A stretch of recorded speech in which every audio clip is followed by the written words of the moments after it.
We'll go on to the next set of cases. They're on subretinal fluid, and I have my co-chairperson, Dr. Divya, to present. She is a VR consultant at Al Salama Eye Hospital.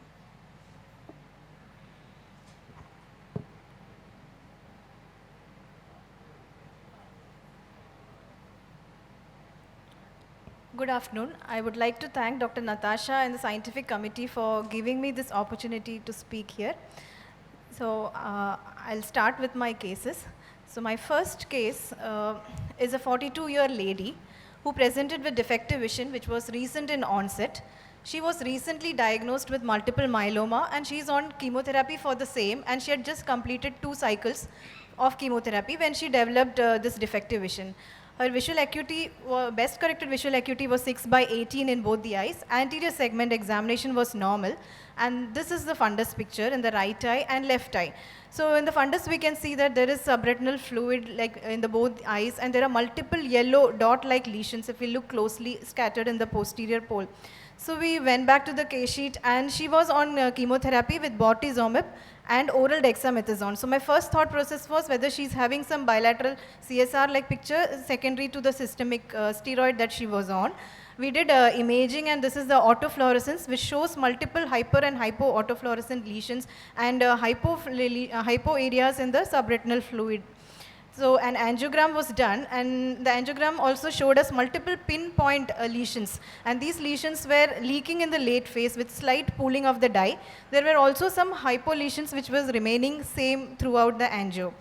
OCT picture was symmetrical in both the eyes, which showed neurosensory detachment, and there were projections on the RPE. There were dot-like projections which can be seen in the RPE. There is thickening of the ellipsoid zone also seen here. So we searched the literature, and we came upon this entity that is paraproteinemic maculopathy, which can happen in these immunogammopathies like multiple myeloma, where bilateral serous detachments are a feature, though it is rare. But in those case reports, these detachments were described as being angiographically silent. However, in our case, there was leakage and activity was seen. So again, literature search, we landed upon a case which was very similar to our case reported in the Retina journal, in which this patient with multiple myeloma had leakage on fluorescent angiogram. And the good thing was she was also being treated with the same chemotherapy drug, that is bortezomib and dexamethasone, and treatment with the same agent resolved the subretinal fluid and the CME. So we also followed the same course. We continued her on chemotherapy. And this is after 5 cycles of chemotherapy. You can see that the subretinal fluid level has come down. After 10 cycles, the subretinal fluid has almost resolved, and her best corrected visual acuity over a period of time came back to 6/6. So what is happening here is still question mark. There are multiple theories being postulated. One is that there is some breakdown of the retinal Rekman pigment epithelium barrier. Another thing is there is IgM which is getting deposited in the subretinal space. So this IgM in the subretinal space is causing a difference in the osmotic pressure, and some transudate is causing fluid in the subretinal fluid. So that is why when we are continuing the chemotherapy agent, maybe the subretinal fluid is getting absorbed.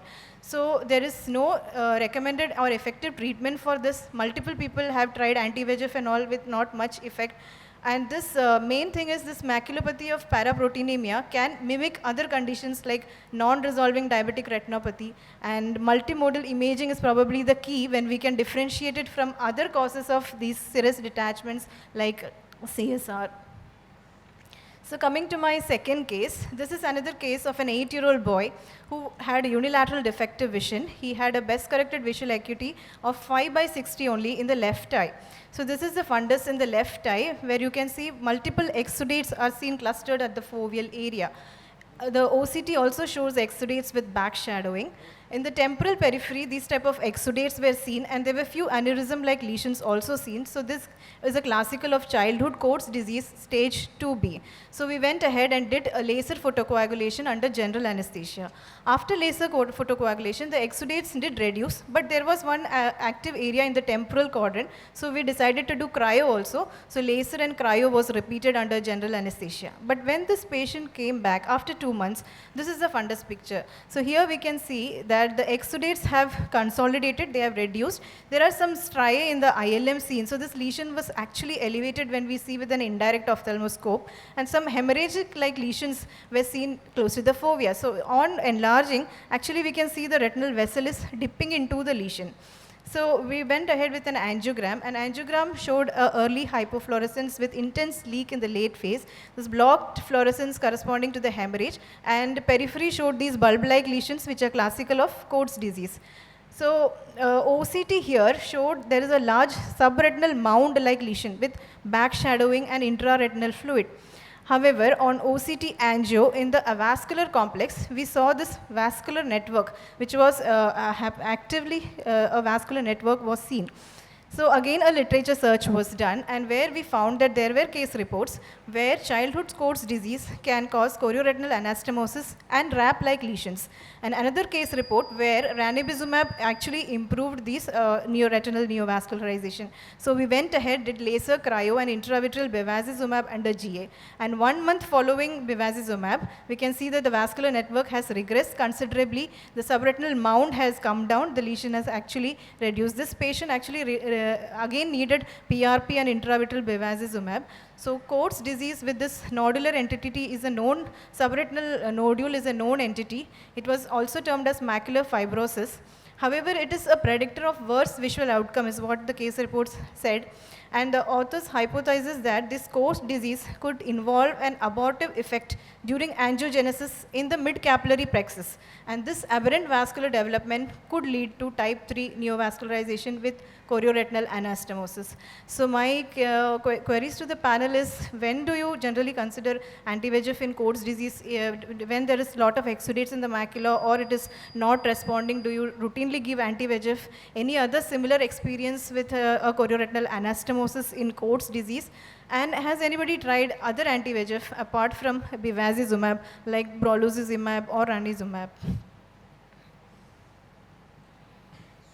I have, 6-7 patients of Coats where I have given a combo of 4 things. We have given laser.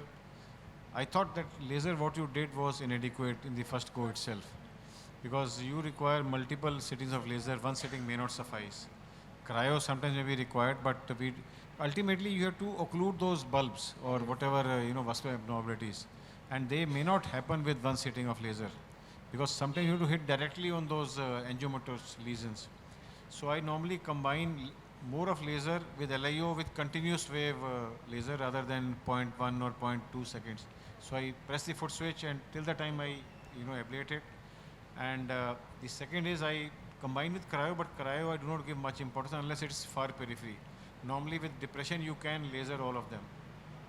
Second is I've started combining anti-VEGF plus IVTA also, both of them given.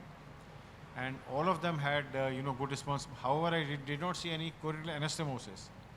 Because the nodular lesion, what you described, I thought this exudate will go down over course of few years. It does not happen in course of few weeks or months. It takes a couple of years, it will go down. Provided all this has been lasered, it has to be, totally on angiography, should be totally lasered. And I have tried ranibizumab only. I have not tried Avastin. I have not tried Paginex or aflibercept. But ranibizumab and IVTA has given me good results. Because I believe they are structural abnormalities. Structural abnormalities, laser has a big role to play. Anti-VEGFs only have a subordinate role to play. You cannot depend on only anti-VEGFs. Only lasers, yes, but only anti-VEGFs you can't. Sir, what is the end point of the laser? Like when will you stop, you do a repeat FA and stop? Yes, end point is that you repeat angiography after, say, although they are young children, but you repeat FA after, say, around 2-3 months, 3 months, and then if you see total black area, that's the end point. If you see any hyperfluorescent, bulbs or some vascular abnormality, go ahead and do more laser. Any experience with ICG, sir, for the subretinal nodules? I don't think so. ICG has any role. It's not a choroidal disease. ICG normally we go for, IPCV or some choroidal abnormality. This is a pure retinal vascular abnormality, which responds very, very well in case you do laser properly.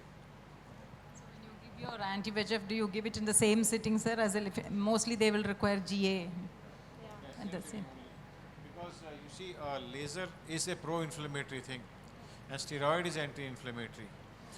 The more you do laser, more chances of any, post-op some reaction, vitritis or fibrinoid reaction, something may happen. And that was the rationale of, giving steroid also. And same is true for anti-VEGF.